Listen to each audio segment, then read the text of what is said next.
News కి స్వాగతం.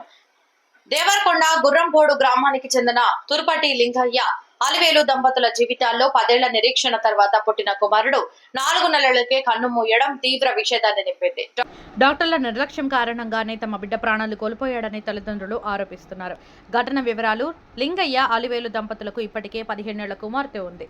10 ఏళ్ల తర్వాత బాబు పుట్టడంతో ఆ కుటుంబం ఆనందంలో మునిగిపోయింది. గత 2 రోజులుగా బాబు పాలు సరిగా తాగకపోవడంతో వారు మొదట నాగర్ కర్నూలు జిల్లా కల్వకుర్తిలోని ఒక ప్రైవేటు ఆసుపత్రిలో చికిత్స చేయించారు. అక్కడ బాబు ఆరోగ్యం మెరుగుపడకపోవడంతో మెరుగైన వైద్యం కోసం దేవరకొండ పట్టణంలోని ఒక ప్రైవేటు ఆసుపత్రికి తీసుకొచ్చారు.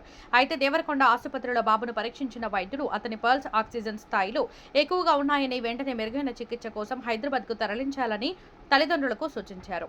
దురదృష్టవశాత్తు హైదరాబాద్కు వెళ్లేలోపే బాబు ప్రాణాలు కోల్పోయాడు.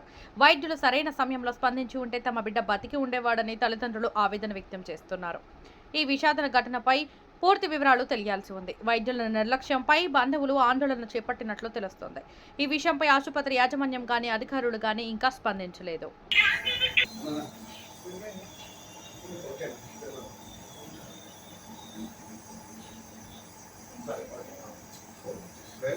మేడం